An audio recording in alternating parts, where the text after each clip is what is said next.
Hello out there, this is Possible TV. If today is your first time you're watching Possible TV, with all due respect, subscribe, like, comment, and share our content for other people out there to also get the chance to watch our videos.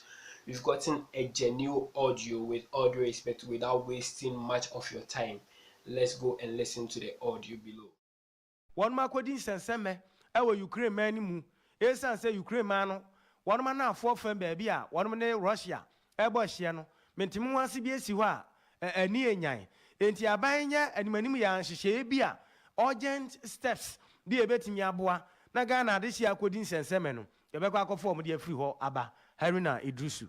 I wanted to invoke Order 72 to raise a matter of urgent public importance, which is to call on the Minister for Foreign Affairs, Minister for Interior, Minister for Finance to work together to take urgent steps to ensure the safety of Ghanaian students in Ukraine and to work towards the immediate evacuation of Ghanaian students those staying in Ukraine. Mr. Speaker, this we must do to assure the students and their parents that they are Ghanaian and deserve our support. So it's a matter of urgent public importance. I'm indulging you that we raise this matter because the Minister of Finance must make money readily available to the Foreign Minister. We do know the number of Ghanaian students in Ukraine, quite a number studying medicine, probably some even sponsored by members of parliament. Mr. Speaker, the situation in Ukraine is very worrying. We won't go into the diplomatic matters related to Ukraine for now until we are guided what Ghana's foreign policy position will be on that matter. But given the situation of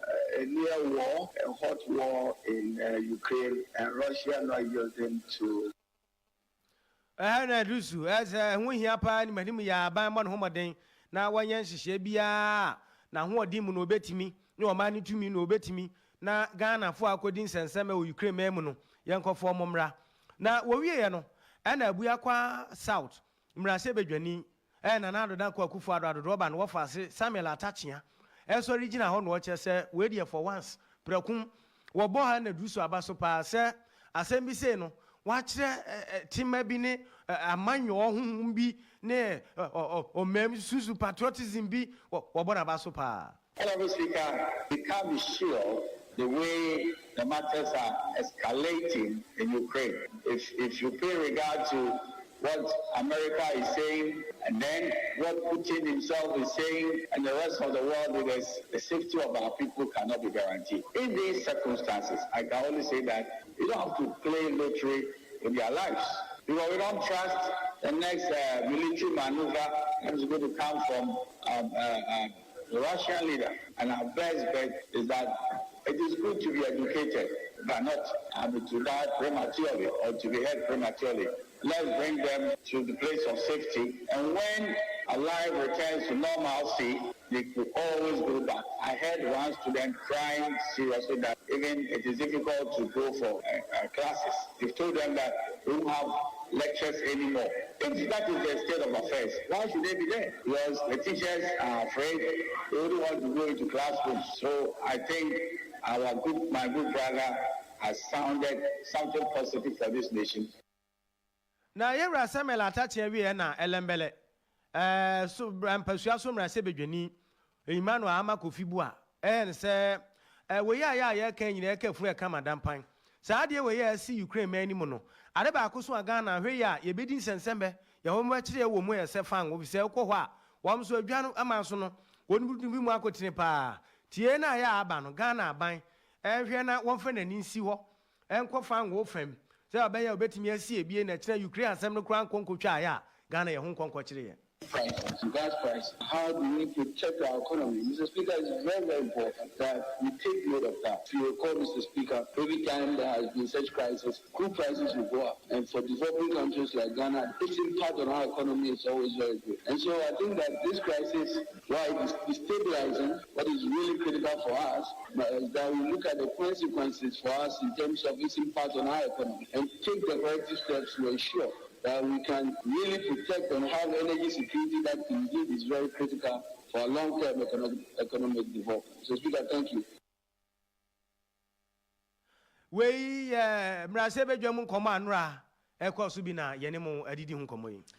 adofo da so agina mrahye bedwam na se yebekwa akwafa Ghana de hye Ukraine di onuma ba Ghana ana se yankwafa no ni nyina ye hyehyɛ ya mpanifo de egu akwa mu kyerɛ sa brei o ma bia akwafa ne de ama China fo kra de wo ma aka akyɛ wo ma de hye Ukraine se so mo be pia wo mo fa China franca no se de be ya Russia fo be hu so mo ya China fo na onuma amro wo mo na ensemi didi mu ama eye pani abedi akire se dom dodo no ba no dini na abedi akire fanyoma kens ene papa wa kansam papa wasi Ghana se yebetumi akwafa ya de hye Ukraine ade se agi levi atum na saasa mo wokan nyina akwafa bai eye Haruna Iddrisu wono dadom kuma na no gina eye order 72 eno ye standing order se wo man nura sebedwa fie no na wo mo edidi dwumason atoto niema se ahoyehia bi koba mansem bi ate se yie eba na afanyon kosore nkoka mienti a he say no se ye pese akwafa Ghana fo ai wo Ukraine do mo bade a ene levi munyintum na ye mu beti ene ye bisa se ene na no COVID-19 ba ya ya kwafa Ghana fo na wo China do mo ba ye no eno no eye levi ena mi ado mo ba ya na asade yin say levi na da ne franca boni pantre ne mi ape ho ba bia ye hu ya sirimu de ye bia levi ena mo anya ntumu anya nyese munya munyai afanyoma akens. The speaker called to evacuate Ghanaian citizens from Ukraine will come at a cost. No European country will evacuate our citizens for us. NATO will not do that.